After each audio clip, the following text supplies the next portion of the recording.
25th of January, 1995. Russian Strategic Early Warning Chain. National Command Level. A scientific rocket lifted off the Norwegian coast at 6 hours, 24 minutes, 8 seconds Universal Time, and Russian radar operators logged it as an unidentified ballistic event. In later accounts entered into the United States Congressional Record, the episode is described in hard procedural terms. Black nuclear command suitcases were brought to command centers, and senior leadership faced a short decision window before the track could be resolved. Norway says notifications were sent. Russian officers say a key warning never reached the radar crews. That gap mattered because early warning is not a single sensor, it is a workflow. Detection, classification, reporting, national decision aids. The film reconstructs the event as a systems test under real-time pressure. What the radars could see, what they could not, how first volley fears shaped interpretation, and exactly what evidence forced the stand down. The letter exists in the record as a procedural artifact, typed, stamped, routed through the Norwegian Foreign Ministry to Russian early warning organizations. It describes an impending research launch window opening 15th of January and closing 10th of February, weather dependent. The expected function of the notice is explicit in later testimony. Prevent misclassification. A sounding rocket is not a weapon. A notified launch should never trigger strategic alert procedures. Yet the documented failure is equally explicit. The letter, as later accounts state, got lost in the Russian bureaucracy and never made it to the radar crews who would interpret the track. Norway had already launched 607 scientific rockets from Andoya rocket range since 1962, establishing a routine that should have made notifications automatic. But this rocket was larger than prior launches from the range's long scientific history, increasing the chance that it would not look normal to an operator who was not pre-briefed. In safety terms, notification functions as an engineered control, a barrier meant to reduce false positives in a high-consequence detection system. When that barrier fails, the system must rely entirely on real-time sensor interpretation under time pressure. The phrase captured in the Congressional Record is devastating in its brevity. Lost in the Russian bureaucracy, a desk-level routing failure would convert a planned, notified launch into an unidentified event inside a system designed to react fast. The same source that describes the lost letter also frames the decision problem facing leadership. In a true attack, a leader might have about 8 minutes to decide, meaning wait for certainty is not always compatible with doctrine. The notification was supposed to close that gap. Instead, it left operators staring at a track they had no context to classify. 25th of January, 1995. Andoya Rocket Range, Northern Norway. The launch time anchors the narrative with precision. 0, 6 hours, 24 minutes, 8 seconds, Universal Time. The vehicle is identified in the scientific record as a Black Brunt B-12, 4-stage sounding rocket, the sort of stack normally used for upper atmosphere and auroral physics, not weapons delivery. In Andoya's institutional history, the range is described as dedicated to peaceful exploration of space, with sounding rockets as routine tools for studying the ionosphere, magnetic fields, and particle interactions in the near-space environment. Yet this single launch would be treated by Russian systems as a potential hostile ballistic event, despite the range's decades-long record of scientific work. The rocket was a joint effort involving the National Aeronautics and Space Administration and surplus United States Motors, part of a Norwegian-American research cooperation that had produced hundreds of prior flights without incident. What matters for early warning is not intent, but observable signature. The rocket's 4-stage profile and extreme altitude created geometry that could confuse systems that classify objects primarily by track and speed rather than declared purpose. The documented apogee 1,364.5 kilometers is high enough to create radar signatures that do not fit the expected profile of a typical sounding rocket. Most scientific launches from Andoya reached altitudes measured in tens or low hundreds of kilometers. This one punched far higher into the domain where strategic ballistic missiles operate during mid-course flight. By choosing a high apogee auroral profile, the mission created a radar problem. In the first minutes, physics is legible through sensor returns and trajectory points. Purpose is not. The same scientific record that documents the apogee also states the payload landed well north of Svalbard, yet the alert would still climb Russia's command chain before that fact could be confirmed. The premise is stated plainly in period reporting embedded in the Congressional Record. If a president wants to retaliate before incoming warheads arrive, he may have about 8 minutes to decide. That compression shapes everything downstream. The expectation built into Cold War-era command systems is swift, reliable warning paired with secure communications to leadership. The reality described in the record after Soviet collapse is more complex. The warning architecture is stressed, with radar sites and satellites degraded, coverage gaps expanding, and budget constraints limiting upgrades and maintenance. Introduce here the key documented voice. Anatoly Sokolov, commander of the Russian radar forces, because the record attributes to him the technical observation that defines the entire event. At the initial stage, Sokolov states, "The start of a civilian missile and a nuclear missile look practically the same. Early warning radars measure under time pressure what they can measure, location and speed."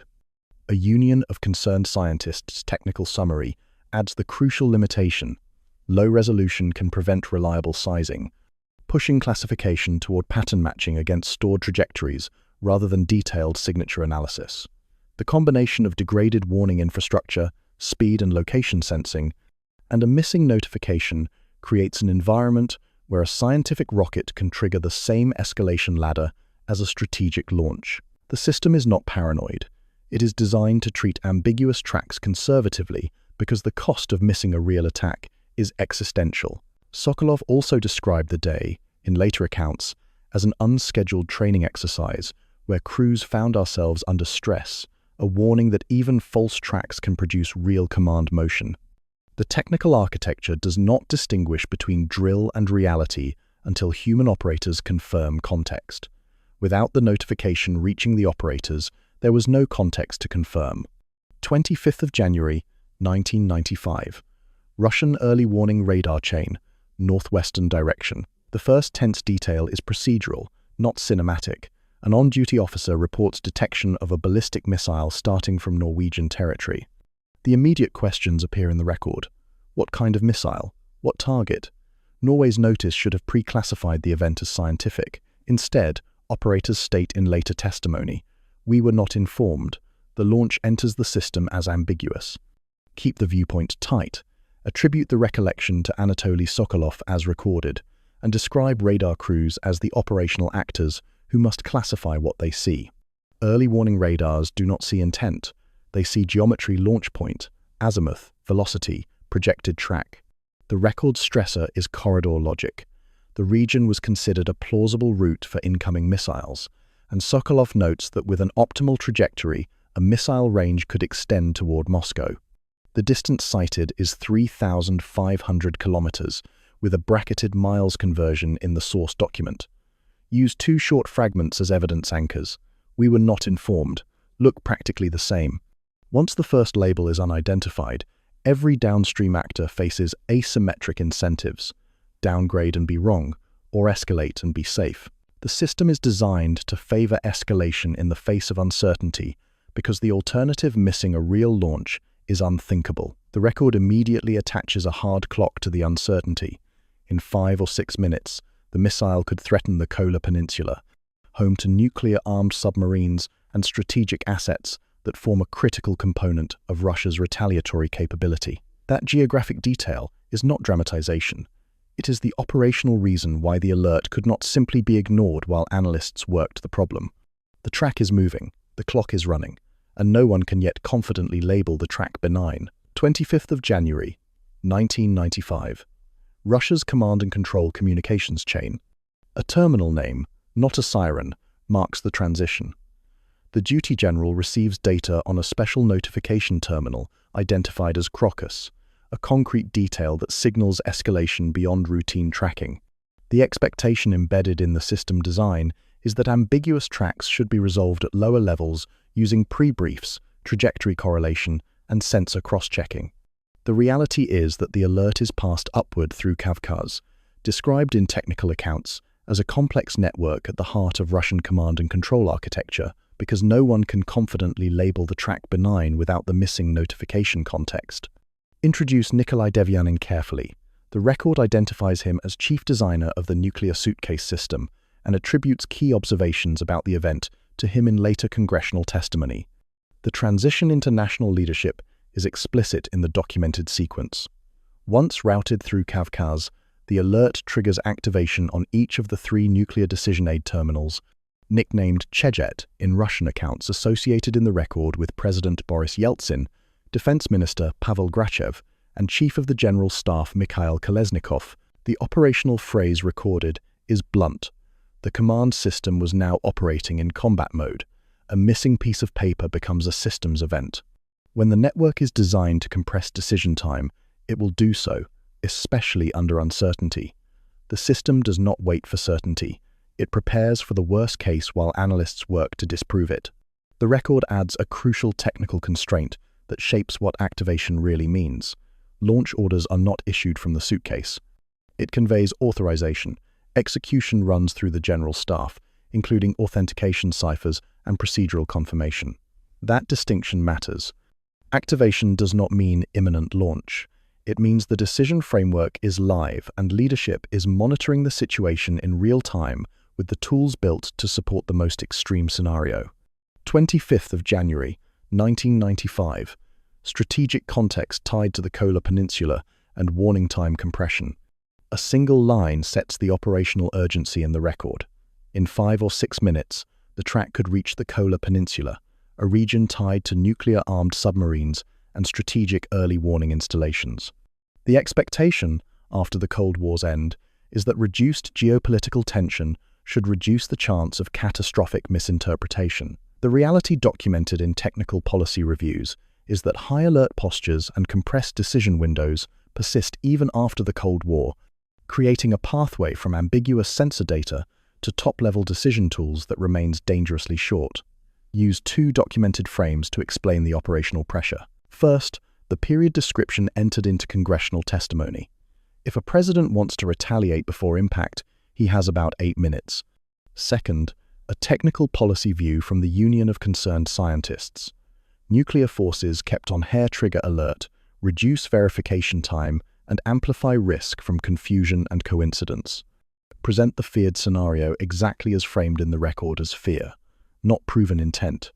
Western officials said later that one factor in the Russian response might have been fear the lone missile would produce a high-altitude electromagnetic pulse to disrupt command and control systems as a prelude to a broader attack. Keep it short in framing. Fear, electromagnetic pulse, paired with 5 or 6 minutes. This chapter is the logic bridge that explains why the system treats unknown destination as actionable. The cost of delay under launch on warning assumptions is existential, and the system is built to act before that cost is realized. The Union of Concerned Scientists account adds the mechanism behind the fear. Radar data, matched against a stored trajectory database, can return a plausible strategic identity, an automated classification nudge that can accelerate human escalation even when the underlying track is ambiguous. 25th of January, 1995. Real-time analysis inside Russian warning architecture. A technical coincidence enters the story through the Union of Concerned Scientists summary. Because Russian radars had low resolution, they could not determine stage size, only location and speed conditions, where classification becomes pattern matching against known threat profiles rather than detailed signature discrimination. The expectation is that a scientific-sounding rocket should be uniquely identifiable by intent and notification. The reality, when the right people never see the notice, is that the sensor picture can resemble something far more dangerous. The Union of Concerned Scientists cites technical analysis, arguing that the speed and locations of stages visible to radar were similar to what would be expected from a Trident submarine-launched ballistic missile sequence, including a nose cone release phase that could be misinterpreted as warhead deployment. Keep the framing tightly sourced. Reference expert commentary included in the Congressional Record, noting the rocket could look like a multi-stage missile launched from a submarine. Combined with the corridor logic of the region, Norwegian waters are geographically positioned such that a launch toward Russian territory would follow a similar initial azimuth. Explain the discrimination problem in operational terms. As tracking continues, analysts can estimate azimuth, projected footprint, and whether the path trends toward or away from Russian territory. But in the first minutes, the system must decide what to do with incomplete information, and the design incentive is to assume threat until trajectory can definitively rule it out. Use the Union of Concerned Scientists wording as a chapter anchor. Unexpected coincidences. Automated trajectory matching plus human incentive structures better to escalate than miss a real attack can produce a rapid climb to leadership before the trajectory stabilizes enough to reduce ambiguity. The Union of Concerned Scientists states that within about 10 minutes, leaders were able to determine the launch was not what it had initially appeared to be, meaning the near miss lives inside a very short window between detection and resolution. 25th of January, 1995. Institutional memory inside Russian air defense and warning forces. Devyanin's explanation, documented in congressional testimony, is operational psychology anchored to a real precedent. Radar operators remembered the 1987 Matthias Rust breach, when a civilian aircraft penetrated Soviet airspace and landed in Red Square, an embarrassment that ended careers and reshaped institutional incentives across the entire warning and air defense apparatus. The expectation stated in command doctrine is that professionals should avoid false, panicky signals that waste leadership time and erode system credibility.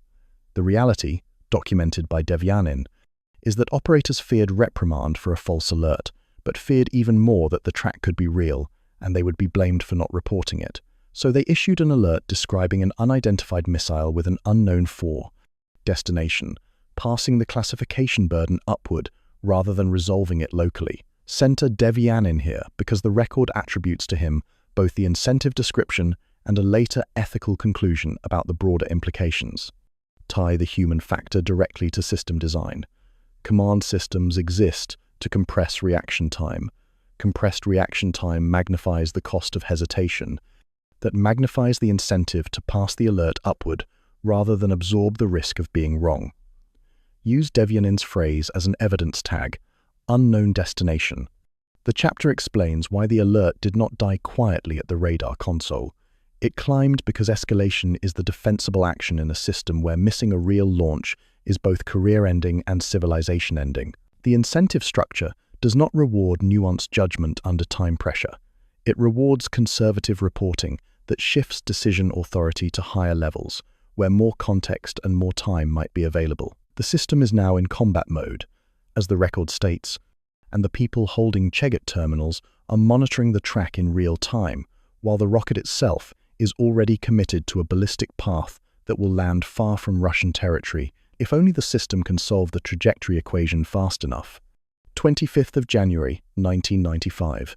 National Command Layer, Russia. A single operational sentence from the documented record anchors the climax. The command system was now operating in combat mode. The expectation is that the Cheget system is a last resort tool built during the most dangerous conditions of the early 1980s, when launch on warning postures and hair trigger alert were standard doctrine.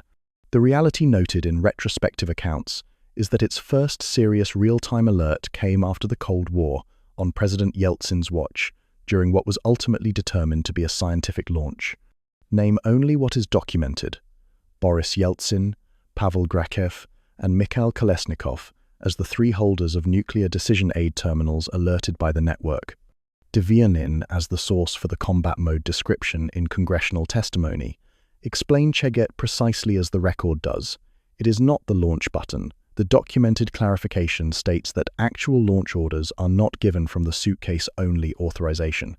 The General Staff controls the launching process and authentication ciphers, and can be authorized to act in some circumstances defined by doctrine and procedural protocol. Use the parenthetical clarification as an evidence anchor. Permission to fire, controlled by the General Staff. Once combat mode is active, the key question becomes operational. Can analysts resolve trajectory and intent before doctrine forces an irreversible choice? The system is not waiting for certainty. It is preparing for the scenario where certainty arrives too late. The rocket's flight physics are now the only reliable truth source, and within minutes the trajectory will either converge on Russian territory or diverge away. The Union of Concerned Scientists' technical framing supports this. The track must be fitted to a ballistic arc. The projected impact footprint must be estimated, and that projection must be compared against strategic assets and decision thresholds.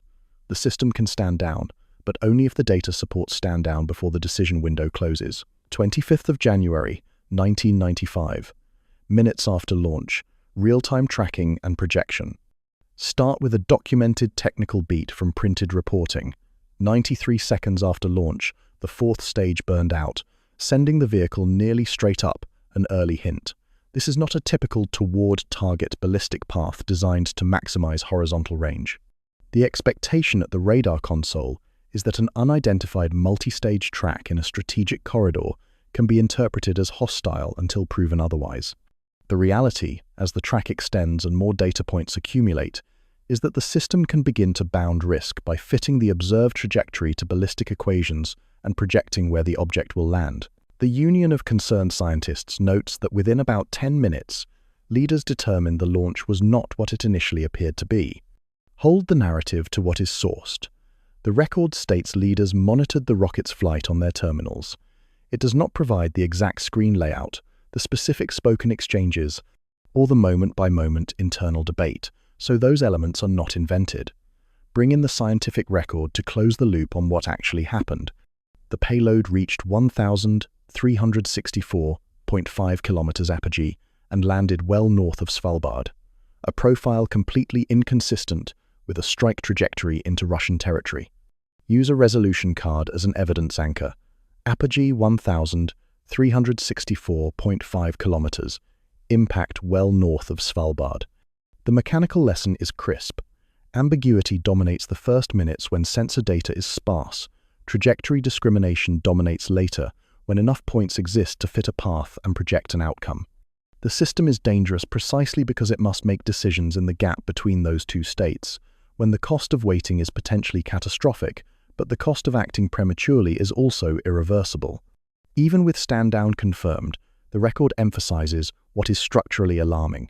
A misplaced document was enough to elevate uncertainty to the top of a nuclear command system. 26th of January, 1995, and later, retrospective assessments. The day after the event, Andoya Rocket Range's historical account states that Russian media reported the launch as a possible enemy missile, and it notes that President Yeltsin confirmed opening the black briefcase, a public acknowledgement that adds weight to the seriousness of the alert. The expectation after any false alarm is that once reclassified, the episode should settle into a simple narrative of successful stand-down. The reality is that documented interpretations diverge sharply when experts assess what actually happened and how close the situation came to irreversible escalation. The record includes Vladimir Dvorkin of the 4th Central Research Institute, stating he saw none at all danger in the incident, characterizing it as a procedural alert that was quickly resolved through proper tracking and analysis. Other experts cited in the same Congressional Record entry argue the episode indicates deeper systemic risk that persists regardless of this specific outcome. Bruce Blair, a command and control analyst, states in the record that a signal was sent to strategic forces to increase readiness, indicating the alert propagated beyond leadership decision aids into the operational force structure. Theodore Postel warns in related technical commentary about the risks of maintaining high alert postures absent an actual crisis, arguing that compressed decision windows amplify the danger from ambiguous sensor data. Use a contrast pair as evidence framing. None at all, attributed to Dvorkin, versus high state of alert, from Postel's technical framing of the structural risk. Explain what stand-down means in system terms. Readiness signals can propagate through command networks, even if the final decision is no launch. Blair's description supports that the system moved through alert procedures, then stopped, an important nuance for understanding that the incident was not simply a radar console curiosity, but an event that activated multiple layers of the strategic command structure. The dispute itself becomes evidence. Professionals disagree on severity because the system's inner decision metrics and thresholds are opaque, yet the activation chain is documented and undisputed. 25th of January, 1995. Andoya Rocket Range to polar region north of Svalbard. Return to the measurable facts that never changed throughout the entire alert sequence. 0, 6 hours, 24 minutes, 8 seconds, universal time launch time, 1,364.5 kilometers, apogee, impact well north of Svalbard. The expectation embedded in decades of scientific launch operations is that a properly notified research mission should remain safely classified as scientific in military early warning channels, preventing any confusion with hostile activity. The reality documented in Andoya's institutional history is that even with established notification routines, the incident made news headlines all over the world and served as a reminder that space exploration, even purely scientific missions, can be politically sensitive when flight profiles intersect with strategic early warning geometries. Explain sounding rockets as a scientific workhorse of upper atmosphere research. They are built for brief, instrumented passes through the ionosphere and magnetosphere, often with high apogee profiles useful for auroral studies, magnetic field measurements, and atmospheric sampling that cannot be conducted from satellites or aircraft. The visual proof exists in trajectory documentation and scientific literature describing high apogee polar impacts from Andoya as routine products of the range's mission profile. The historical account describes this specific rocket as the largest sounding rocket launched from the European mainland, a technical distinction that explains why it might not fit the expected signature profile that Russian radar operators were accustomed to seeing from prior Andoya launches. The paradox is both technical and bureaucratic. The rocket behaved exactly as designed, following its planned trajectory to a predicted impact zone far from any strategic target. The notification system, however, behaved as a single-point failure, with a missing document creating an information gap that allowed a routine scientific event to be misinterpreted as a potential strategic threat. That mismatch, not panic, not incompetence, but a workflow failure in a high-consequence system is the core lesson. 1995 to 1998, as public documentation and retrospective framing solidified the incident's place in nuclear command history. A misplaced document becomes a nuclear history artifact when it demonstrates how close procedural failures can bring complex systems to irreversible thresholds. Devyanin's observation, preserved in Congressional Record testimony, is that the episode disturbed him precisely because it was triggered by a bureaucratic failure, a notification that was prepared, transmitted, but never delivered to the operational level where it was needed most. His conclusion, also preserved in the record, provides the ethical anchor. The safety of mankind should not depend on anyone's carelessness. The expectation built into nuclear command systems is that they should fail safe, with multiple barriers and verification steps, preventing accidents from cascading into catastrophic decisions. The reality shown in this documented sequence is a path where an ambiguous radar track, combined with a missing notification, activates a national command network, triggers multiple decision aid terminals at the highest level, and moves the system into combat mode all within minutes of a scientific rocket leaving the launch pad. Use the broader warning context documented in congressional testimony. A launch on warning posture relies on swift, reliable sensing and secure communications to leadership. The partially blind Russia section of the testimony argues the sensor network was degraded by post-Soviet geopolitical transitions and economic constraints, reducing redundancy and increasing reliance on individual sensor chains that might not have full context. This is not a claim that nuclear launch was imminent or that leaders were poised to authorize retaliation. It is a claim that ambiguity traveled too far, too fast, through a system designed to compress decision time in the face of existential threat. The final line returns to Devyanin's documented words. The safety of mankind should not depend on chance, carelessness, or the assumption that notifications will always reach the right people at the right time. The incident demonstrates that even after the Cold War, the architecture of nuclear command remains vulnerable to information failures that can manufacture crisis from routine events.